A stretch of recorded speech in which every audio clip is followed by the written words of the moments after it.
Assalamualaikum, and a very good morning to all. Yeah, glad to have you on this leadership for transformative higher education in Southeast Asia pre-recorded session for the webinar organized by AKEPT and also with a smart partnership with Simeo Rihad. Yeah. So before I begin, you can call me Diana, Madam D. They always call me Madam D. They always say the mother of AIMS Malaysia because we started the AIMS uh, 15 years ago. Yeah. All right. So as an overview, before I introduce the speakers, Sima Rihad and Malaysian Academic Leadership Academy, AKEPT, presents a webinar session on leadership for transformative higher education in Southeast Asia. So this talk is of immense significance in contributing to the leadership knowledge in Southeast Asia. In collaboration with AKEPT, Sima Rihad is organizing a series of pre-recorded talks to be released on our respective online platforms, including Rihad Share and AKEPT YouTube, as well as our respective websites and platforms. These online sessions aim to enrich the collective knowledge of regional higher education. Yeah, so before we go to the session description, let me go through with our prominent and distinguished speakers. Let's start with Professor Dr. Rusayani Ismail. She's a professor and currently the Deputy Vice Chancellor of Research and Innovation at University Utara Malaysia. She obtained her doctorate PhD in economics in 2006 from the University of Exeter, United Kingdom. She is a member of Royal Economic Society UK, a think tank for the Institute for Youth Research Malaysia, and research fellow at the National Higher Education Research Institute, IPPTN, USM. In May 2012, she was appointed as a member of the expert committee by the Ministry of Education in Malaysia to investigate, analyze, and provide policy recommendations related to the transformative of higher education financing in Malaysia, and also as a member of a review team of the Malaysia Higher Education Strategic Plan. Welcome, Dr. Prof. Rosayani. This is our first time meeting, yeah? Yeah, thank you. Okay. All right. Next, we have Dr. Roger Chow Jr. He is a very familiar face in higher when we talk about higher education in ASEAN. So he is currently the Assistant Director or Head of Education, Youth and Sports at the ASEAN Secretariat. So I have seen you doing education, but not sport yet. Yeah, Dr. Roger. ASEAN Secretariat since 2013, he has been engaged in the international education development sector in various capacities in various organizations, including UNESCO, UNICEF, the European Commission, DAAD, and the British Council. The Chow has published in commissioned international reports, academic journals, and edited volumes, and international media on regionalization and internationalization of higher education, teacher education, recognition of higher education, and the fourth industrial revolution, and also refugee education. He has a PhD on ASEAN and international studies from City University of Hong Kong, a European Masters in Lifelong Learning, Policy and Management from consortium composed of the Danish School of Education, Hearst University, University of Deusto, and the Institute of Education, University of London, and Masters in Education in Mathematics from University of the Philippines. Wow, very impressive testimony there, Roger. All right. So we move to Miss Monsiri Chintavasit. She is the program officer at the Southeast Asian Ministers of Education Organization, Regional for Higher Education and Development, Simeo Rihad.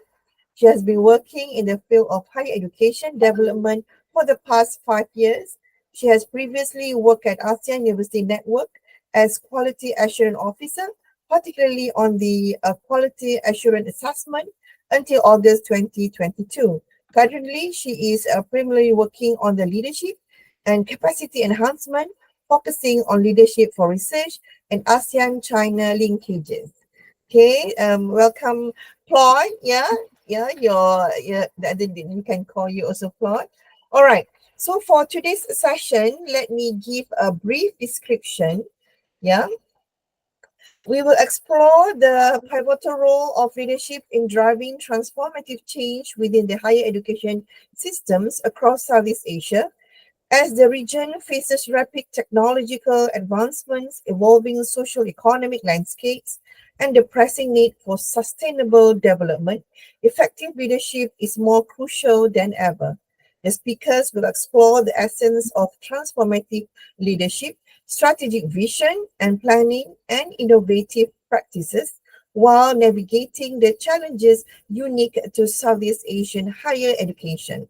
The session will highlight successful initiatives and future directions, preparing leaders to meet the evolving demands on our global education landscape and leverage regional and international cooperation for greater impact. Yeah.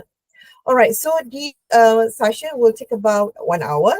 Okay. And everyone will have the chance to talk, and also at the same time, we can discuss matters pertaining to this issue. Yeah. All right. So to begin with, all right, let me call Dr. Roger to briefly describe your background and role in higher education leadership within Southeast Asia. Well, thank you very much. I have multiple hats actually. As Assistant Director and Head of Education, Youth and Sports Division at ASEAN Secretariat, I work with member states, particularly the ministries, on discussing the challenges and conceptualizing interventions. We work closely at policy level, so we develop um, declarations, roadmaps, and of course, develop projects that facilitate intervention. We also, ensure as much as possible that these interventions are based on evidence. So the leadership aspect is on understanding the sector comprehensively in relation to the other aspects of society, including economic, sociocultural aspects, political security aspects, but mostly on the economic aspect. And then we have to make sure that what our recommendations, because take note, we don't make the decisions are made by the ministries. So our recommendations for interventions, that it is based on evidence, and there are basis for the interventions that we put forward to the ministries. And of course, we support the development and conceptualizing of new projects and programs. Yeah. All right. Thank you, Dr. Roger. Move to Professor Rusayani.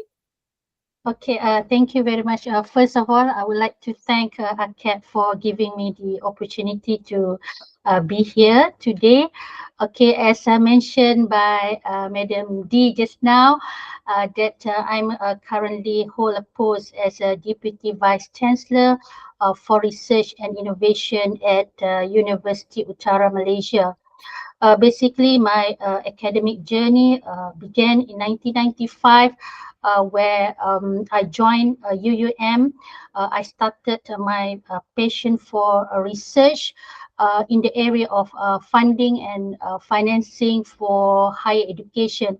So over the years, I had the privilege to contributing to research initiative, and also hold various various position at the management level.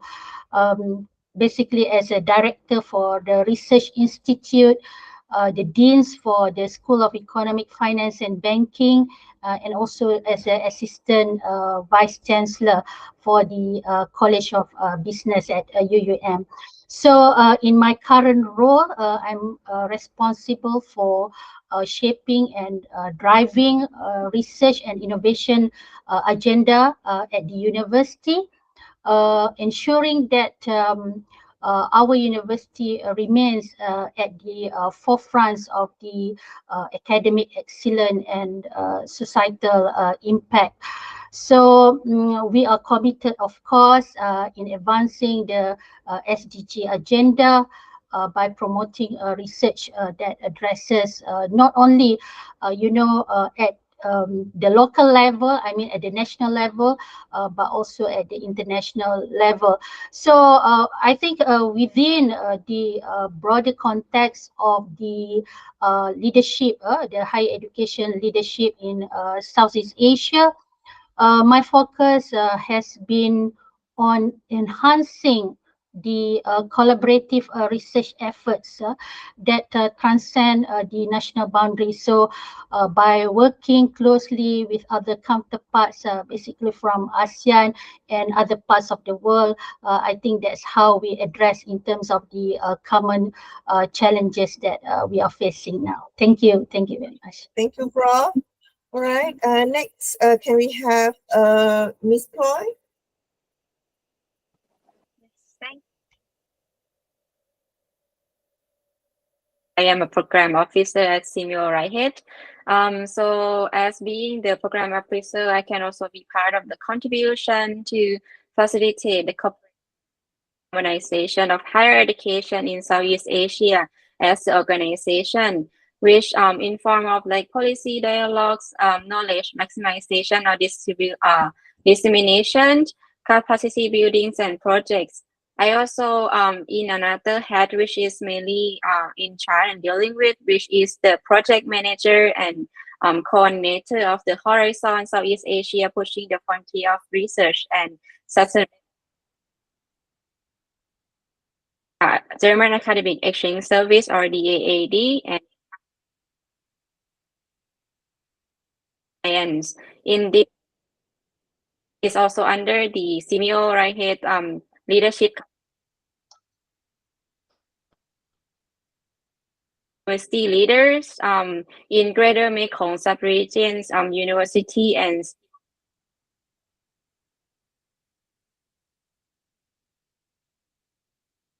higher education institute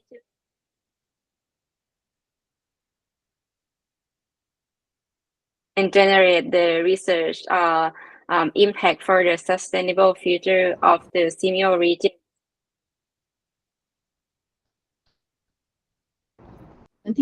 From the universities and To Dr. Roger, higher education is a global agenda. What does it mean in your context? Um, well, higher education, in fact, education as a sector cuts across all UN Sustainable Development Goals. Higher education, in particular, is significantly how do you call this thing? Positioned to influence the entire sector plus the global agenda, because we develop the capacity of not only the students but also the teachers, the researchers, taking into consideration that higher education has three core missions: teaching and learning, research, and community engagement. um, so in terms of the region, we have to look at how we enhance inclusive, quality, and relevant higher education, both in the teaching and learning, and of course, integrate new knowledge, which is the research component of the higher education sector. The last but most importantly is to ensure that what we do in terms of research production and teaching our students, and even as stakeholders of higher education, that we are engaged in local, national, regional, and global community engagement, because we're part of the world and we are not segregated. We don't work in silos. That's why when you mention it's a global agenda, it is a global agenda, and that's why we have to understand what's happening not only in our region but the other regions as well, because what happens in other parts of the world influence us, and what happens to our region influence other higher education sectors as well. I hope I answered the question. Yeah. We cannot work in silo. Yeah, we have to do. Yeah, for a lecturer, for example, of course we do teaching and learning. That's why when you say, why do you want to be a lecturer? I want to teach. No, it's not all. It's not just about teaching. We have about 7 other things that we have to do. Yeah, and of course we need to know what's happening around the world because it influences us. Yeah, not looking right to the east, but looking at our region, ASEAN, the community engagement for capacity building is very important. Yeah. All right, move to Prof. Rosayani. What do you think about this? Higher education as a global agenda? Yes. To me, in that context, I believe that when we regards higher education as the global agenda, it signifies, I think, in terms of the strategic approach, where institutions does not only strive for academic excellence but also engage actively in the global educational landscape, like what Dr. Roger mentioned just now. We cannot work in silo, but it's about collaboration. So in this context, this means aligning. When we talk about universities, we try to align our strategies with the global trends and standard, while fostering a culture of first is about global competitiveness, collaboration, and also achieving the international accreditation. So about the global competitiveness, I think we position our university as a leading institution, for example, but at the same time, we try to benchmark against other university. When we talk about the Southeast Asia, for example, we take the best practices from our friends out there, from our partners. So and also working together, like in UUM, I just give an example where we accredited under the AACSB, for example. Then we also work with other partners in Southeast Asia under that umbrella, as well as to enhance in terms of the quality of teaching, the quality of research, and so on. So I can see in that sense how the higher education as the global agenda. Another thing, as I mentioned earlier, basically when we talk about these SDG goals, when we want to make or we want to achieve that particular goal, I think working together uh, with other partners in other parts of the country to solve the global problem, like poverty, inequality, climate change, access to quality education. These are the things that I think why to look beyond Malaysia, for example, is very important. And also, I think in terms of this cross-border education and mobility, I think when we talk about the internationalization, about the global agenda, we have what we call as the cross-border education and mobility, where we can actually attract the best brain, the best student to come to our university. And then we also provide the expertise to other partners, and this, I think, can create a bigger impact in higher education as a whole. Um, and also when I look at the in terms of the technological advancement and the global learning, now we like become one big country. There is like no border. So this also I think is a big I think a challenge in a way, and opportunities at the same time, where we can actually leverage on the technical or technological advancement, and also the enhancement in the global learning. I think that's Yeah. for now. Yeah. Thanks, Prof. Yeah, because now we live in the world without wall. Yeah. Yeah. Do Yes. networking, engagement, and everything. We don't have to be in that country. Yes. So with the financial matters and everything that constrain, but with all this technology, if we embrace to, we can meet people online. Then later we can engage and meet face to face. Yeah. Like I know Roger for quite some time. We have not met before, but later we are going to meet. And so these are all the technology changes that we are blessed. It is now whereby we can engage more online, and this is what we are trying to do on the concept of a common space in higher education. Yeah, Roger? Right. So we are going to that later. Yeah. All right. So next, Miss Ploy, any from you? Ideas from Uh, you? Okay. Talking about the my contact or CMO right here. So as an intergovernmental organization and regional organization that you may know already, we are working towards the development of higher education to foster cooperation and provide policy recommendation amongst the government and university to enhance the higher education. Not only that, we also work toward the common space and the sustainable development goals or SDG 4s. That's for the inclusive and equitable equality education services and lifelong learning opportunity for all.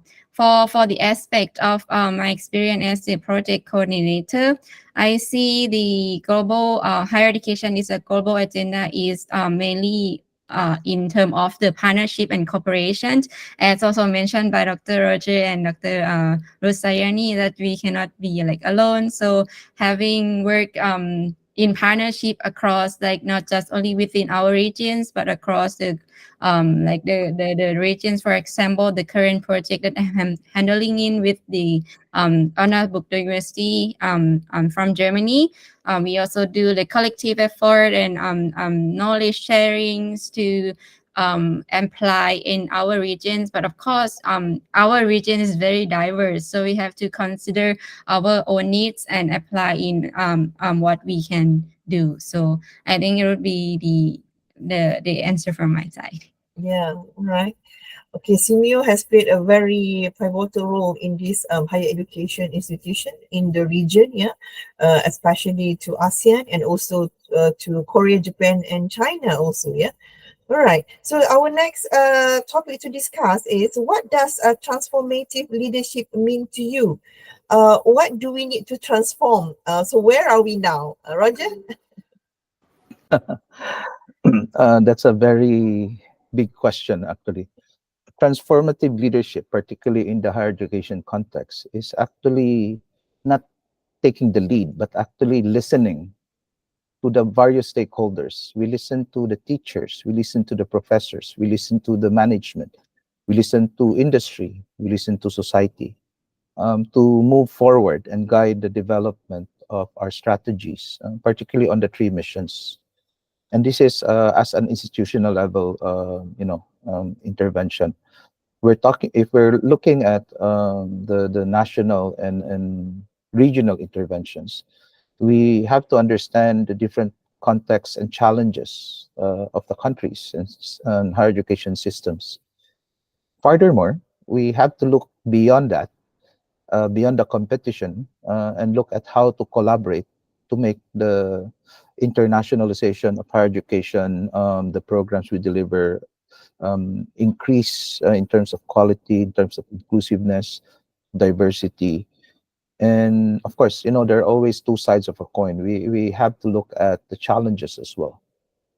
One of the key challenges as a higher education expert, I have always been looking at key trends, particularly increasing specialization of programs, increasing how do you call this thing, mobility and collaboration in the development and delivery of programs as well.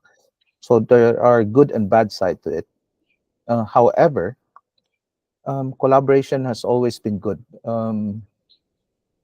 The challenges there is how do we contextualize our interventions towards global and regional developments to capitalize on the necessity for collaboration so that at the end of the day, our students and our stakeholders benefits. Um, One thing I would like to highlight is transforming higher education and transformative leadership is not about taking credit. It's about impact, efficiency, and sustainability of interventions. So, as we see the higher education sector globally moving towards more STEM related courses, we have to look back and say, what does that mean to society? Are we just going to produce engineers, mathematicians, computer analysts, data analysts, because it's a trend and that's where the industry and the jobs are? We tend to forget the need for social sciences and humanities to ensure that our graduates, future leaders, are actually anchored or rooted on who they are and contributes to societal development. It's not all about the economy, it's about society. And I have argued and published actually in University World News that economic infrastructure has advanced too fast and social infrastructure has been lagging behind. And if this continues, then we will have, breaks, or how do you call this thing? A rupture in society. Because we focus too much on economy, we forget that society also has to develop to support the developments of the economy. Thank you. Yeah, Roger, we forgot who will we serve. Yeah, we are catching something very high and we forgot we are doing this for what? For who? It's for the society, for the our young generation. Yeah. All right, Prof, your point of view? Yeah, I 100%, 20% agree with what Dr. Roger mentioned about, we have to revisit in terms of, what is our core purpose basically as a higher education institutions. So transformative leadership to me in that sense means in terms of the ability to inspire and to enact in terms of a significant positive change within an organization or the system. In particular, responding to the emerging challenges and opportunities. As Roger mentioned just now, uh, the world today has changed, very fast, either in terms of the technological change or in terms of the economic, what we call the economic environment change very fast. I still remember when I joined the university back in 1995, where the university, because we are public university, in terms of the funding coming like 100% from the government, we don't have to go for the monetary part of it. I mean, how to increase in terms of our finance, in terms of our money, in terms of our funds to run the university.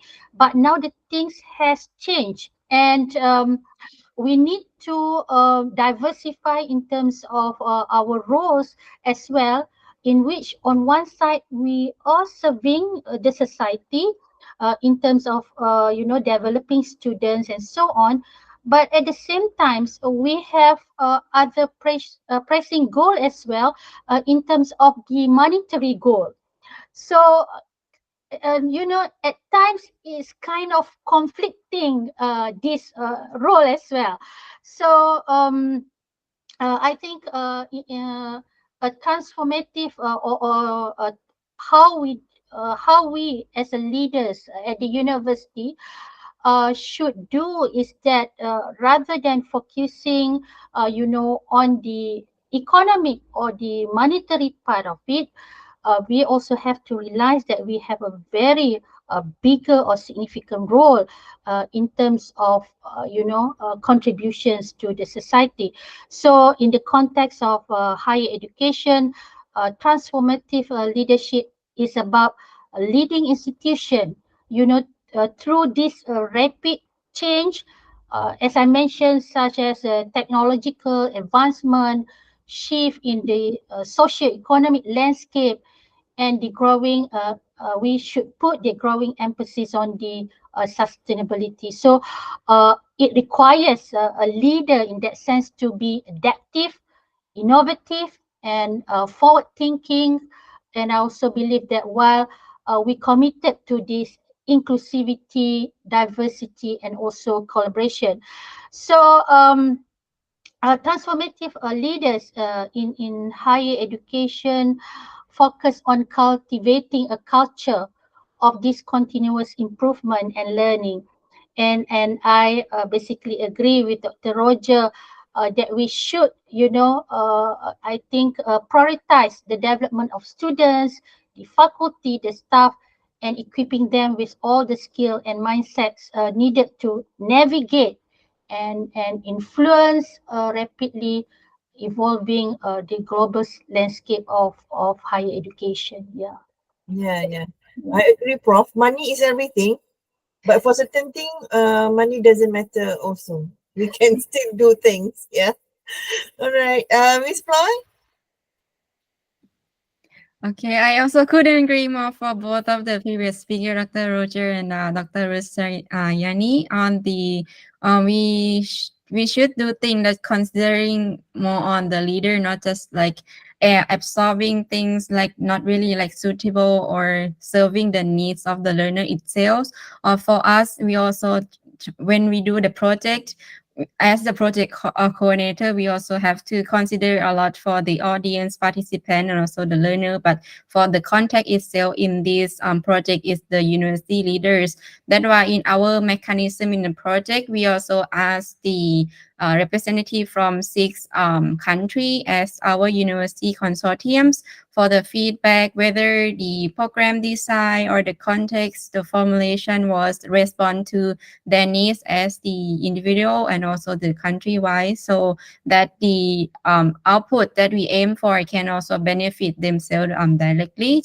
To respond for the questions on the transformative leadership, I would like to share in 3 aspects. So for the first one is for like myself.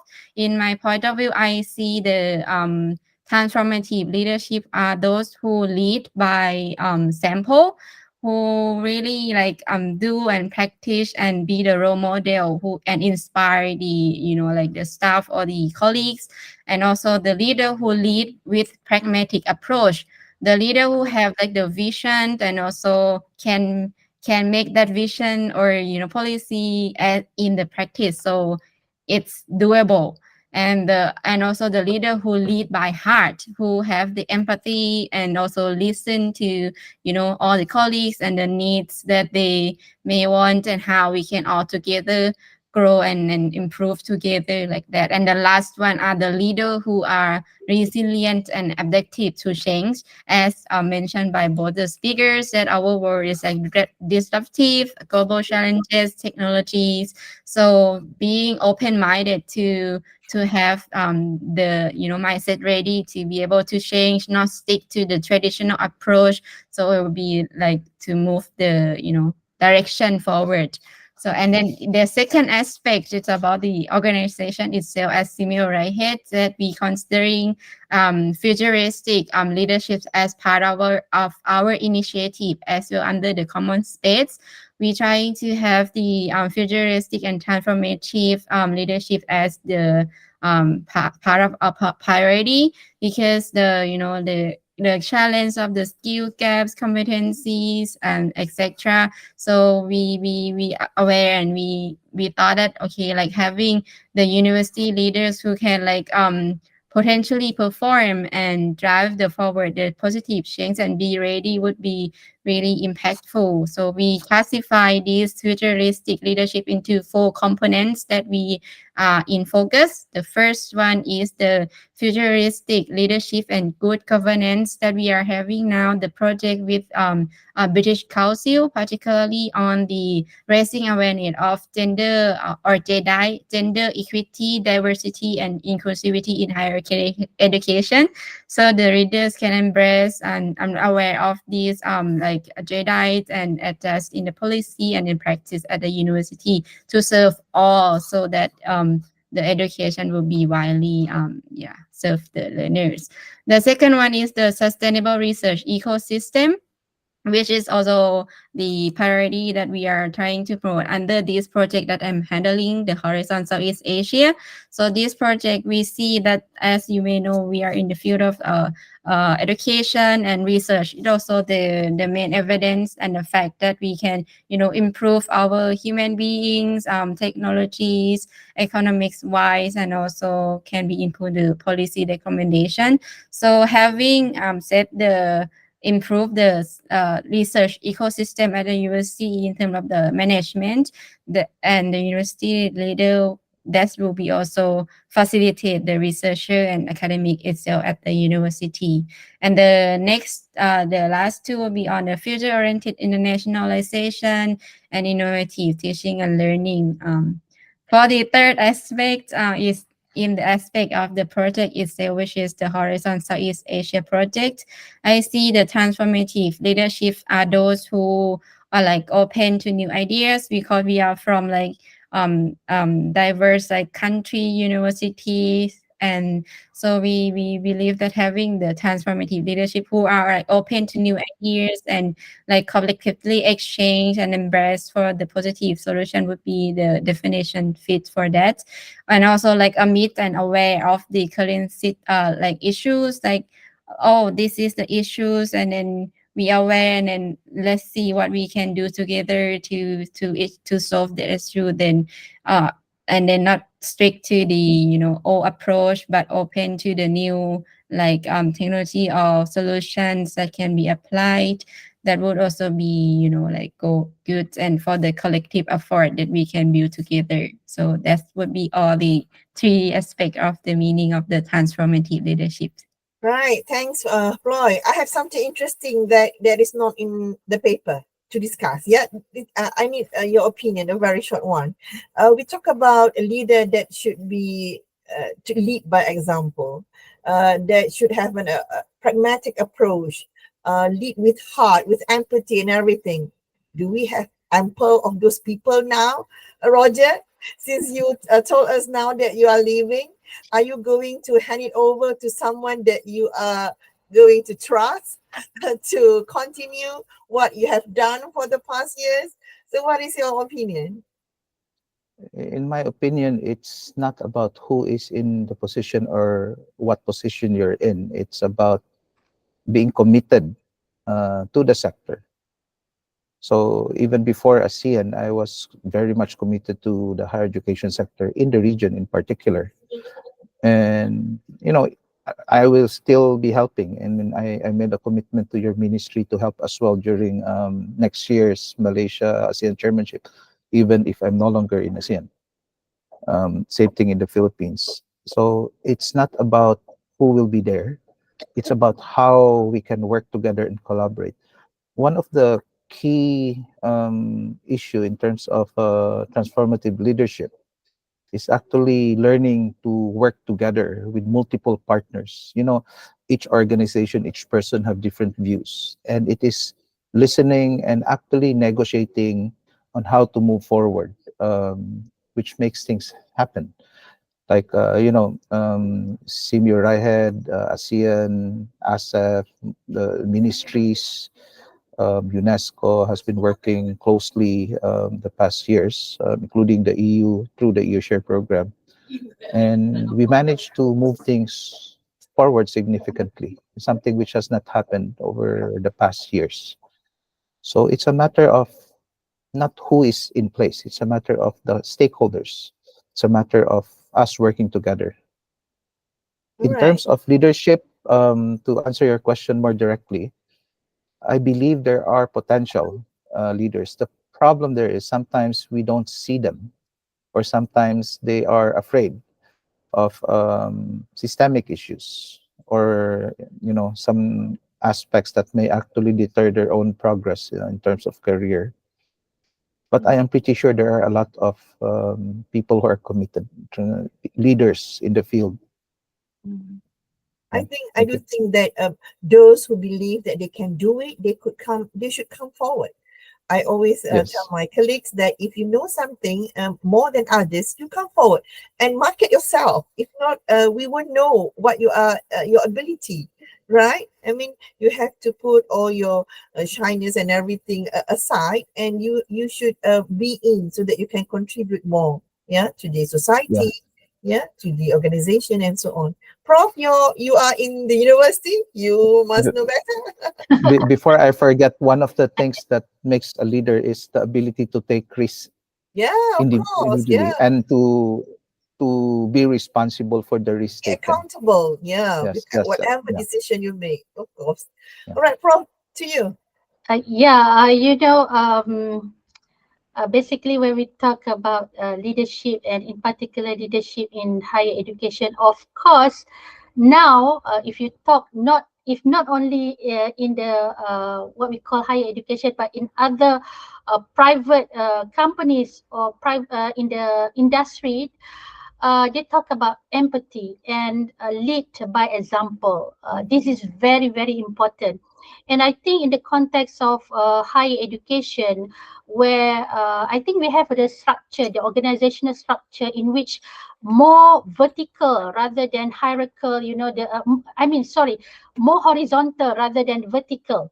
So meaning that the collaboration between various people or staff in the university basically create a good collaboration rather than the authoritative kind of leadership.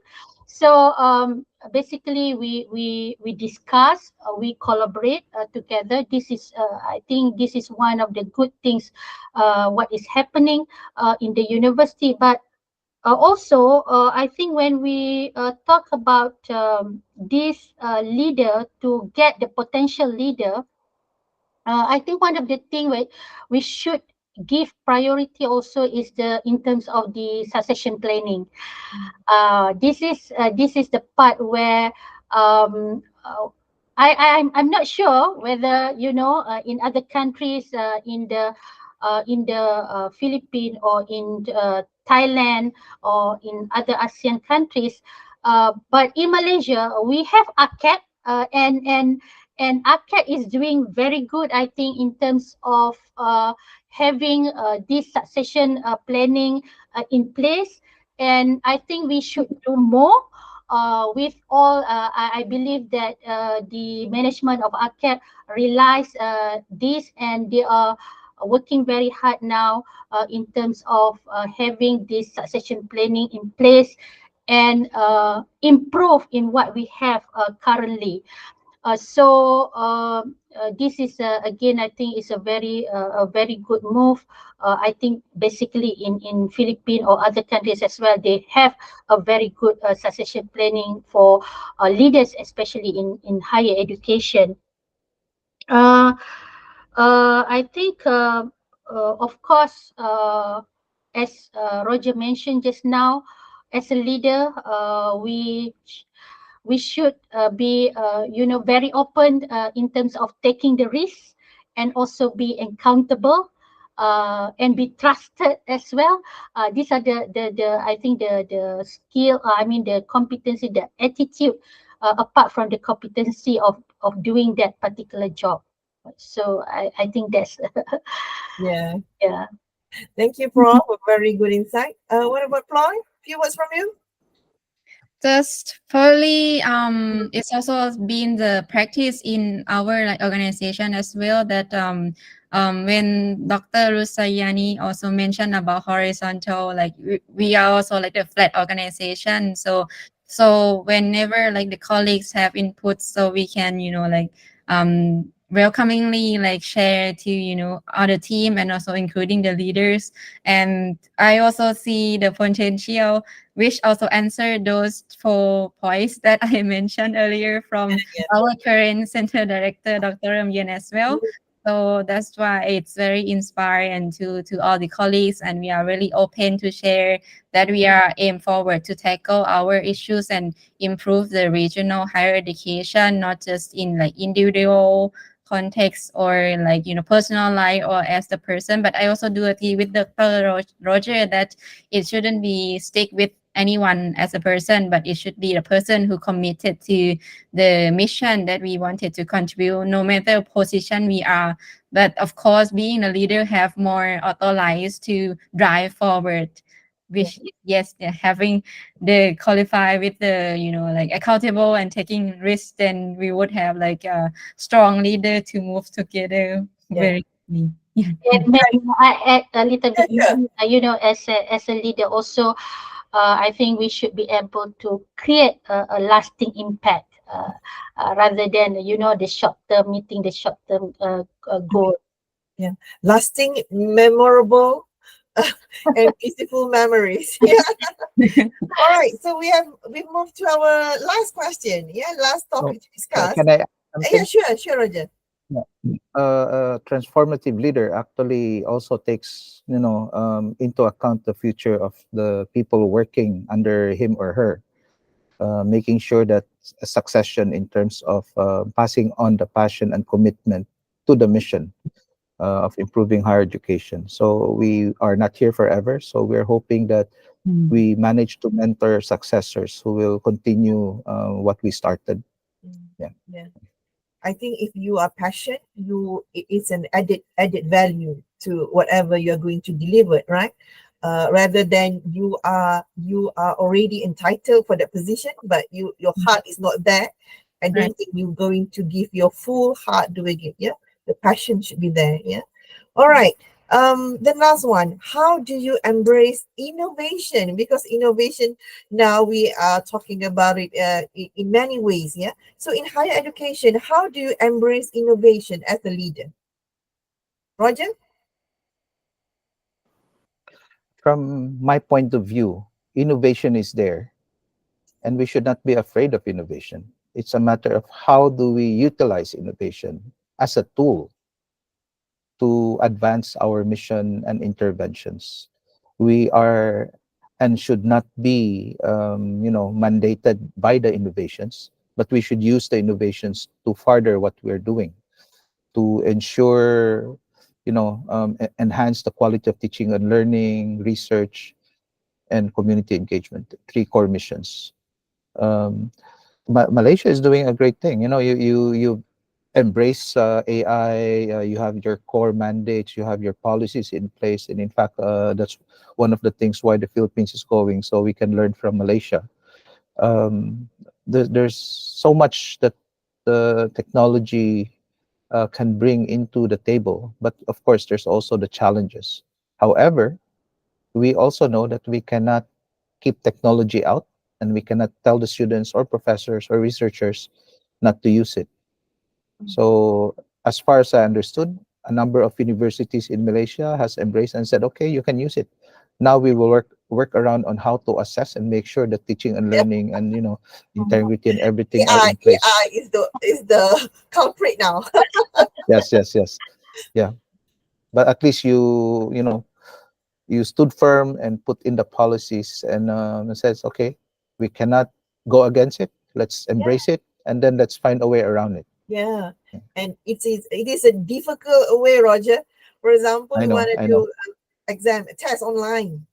You will know everything will be from AI. Yeah, so we have to Yes, find a mechanism how yes, to do the assessment. Yeah. All right. What about you, yes. Pram? Yeah, I think embrace innovation, meaning that we try to foster this culture of creativity, and also experimentation. And then how do we approach this? There are several approach. I just would like to share. First is about this. We try to cultivate the growth mindset. We promote the continuous learning, for example, and improvement. So I always encouraging our team, for example, to see challenges, as Roger mentioned just now, seeing the advancements in technology as not as as something which is risky, but as the opportunity. It's also bring, of course, the challenges, but at the same time bring the opportunities as well for us to innovate. So and at the same time is to encourage, I think, in terms of the collaboration and cross pollination, meaning that we work across department, across universities, across countries, so that making that innovation more meaningful to serve, I think, the global issues. And at the same time, of course, when we deal with innovation, it's about risk taking as well. It's about doing experimentation. It's about doing experiment. So in that sense, as a leader, I think we need to encourage. At the same time, we know that this is going to be risky, for example, but it's a calculated risk. Okay, but we try to provide, we need to provide the necessary resources and support, as well as recognizing in terms of the innovative effort that we made by our staff or our faculty members. So, and then of course, at the same time, staying informed and have this forward thinking. Roger again and again talk about this forward thinking, and I would like to relate, for example, with our previous discussion when we talk about this global outlook. For example, these are the things that we need to be, at any time, well informed of what is going on around the world. So, and look at what are the things we should do next in the future, while managing the current, I think, the current task, or the current responsibility that we have. And also it's about empowering others. Okay, innovation is not something that can be mandated from the top down. So as we in higher education institution, as I mentioned earlier, we have that the horizontal, basically a flat organizational structure, meaning that it's about getting everybody on board, and you empower them to do, so it helps to innovate in a way. So I think apart from that is to build this innovative culture into our institutional strategy, in our strategic planning, in the sense that, I just want to give example, like in our university, the innovation part carries certain KPIs, so we know that that innovation is very important. So in that sense, that we celebrate, in terms of, we reward those people, or uh, those staff that actually contribute to innovation. Yeah. Yeah. Yeah, I can see that in Malaysia, yeah, for your information, every year they will have a lot of innovation competition, Yes. especially to the school children. Yeah, yeah. I just been a jury for two competition that they can capture about 600 participant. School pupils that participated, and the innovation, the things that they produce is something that sometimes we cannot see it from our view, but they can see it on the benefits of these, and it's very encouraging and very good for the students. Yeah. All Yeah. right, Floyd. Basically, just a little bit to cultivate that mindset of innovation mindset, or innovative mindset, is that it should start at the early age. That's why the STEM, this initiative that we have, really, what we call, we try to get those people, or later on, I think those working either in industry, have that innovative mindset. Yeah. Yeah. Mm-mm. Yeah, good. Back to you, Floyd. Yeah. Okay, so maybe I may share about the leader in the project that I'm handling, which is the Southeast Asian, Horizon Southeast Asia, how the leader in the project managed to embrace the innovation. So we, as an organizer, we encourage the university leaders to come up with the research development action plan, or core ADEP, or any initiatives that aims to improve or make the positive change toward the institutional research management. And so we believe that the leader, they can like identify and understand the research system within the university based, like the local know the local rather than the outsider knows, like that. So we having them to come up with this like sort of innovation, which also mentioned by Dr. Roger, that is just the tool and mechanism of how we implement it at the university and how we benefit from it. And because like our region is so diverse, as mentioned earlier on, so we believing that this approach to have the university leaders to think, embrace, and implement this innovative solution could make a positive and pragmatic change toward the university research ecosystem, which automatically will also benefit and embrace the academy and researchers' supports for them to go forward and tackle the issues and challenges in our region. Yeah. All right. Great, everyone. Before we wrap up, 1 minute to each of you to wrap up the whole topic. Roger, to you. So leadership for transformative higher education in Southeast Asia is about collaboration. It's about commitment and passion. It's about looking forward, you know, looking back to where we are, the challenges, and then looking at what we can do to intervene to make it happen and move forward towards enhancing and promoting higher education for all. We have to be international because we can no longer be not international. It's simply because the society has changed. So everyone has the potential to be a leader. It's a matter of, will you step forward? Are you willing to take the risk? And are you willing to be a spear, to spearhead changes in the sector? So this is the challenge to each and every one of us. Yeah, thank you. All right. 1 minute, Prof. Yeah. Just to summarize what we have discussed so far, I think in terms of leadership, the topic of our discussion today about leadership for transformative higher education in Southeast Asia. I believe that throughout the years we have developed a very good leaders, and that's why today we see, how these leaders across the countries, in particular the Southeast Asia region, work together. We have so many platforms that we can collaborate, and I just hope that through this collaboration we can make better future, okay, a better future in terms of meeting our various goals in higher education. All right.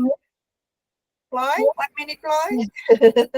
It would take less than a minute. So to recap, mainly to the point of view, I think the transformative leadership are those who like collectively have the collectively effort and commitment toward the mission, and also can have like the partnership and cooperation, even though leader is supposed to be like a high position alone, but it's not go alone is not strong as like growing together. So I would say like having transformative leadership and to move forward as a whole would be better than just one. All right, thank you. Yeah, a good leader is not a person job, but it's a teamwork. Yeah, so I always believe that. Yeah, because you cannot achieve anything, any KPI alone, but you need to have a support from your subordinates, and of course that are happy working with you. Yeah. All right. So to conclude today's session on our topic, leadership for transformative higher education in Southeast Asia, I would like to thank you on behalf of the organizer, AKEPT, and also Simarihat, to everyone for your interesting points of view and a very interesting discussion. Actually, we can go this for a few hours, yeah, but we have to stick to 1 hour. Yeah, maybe we can meet in other session. Yeah, thank you again for all your time, Roger and Professor. Of course, you're very busy. Thank you for your time, and Ploy, thank you so much. Thanks everyone, and we can hope we can meet again in another session. Thank you from me.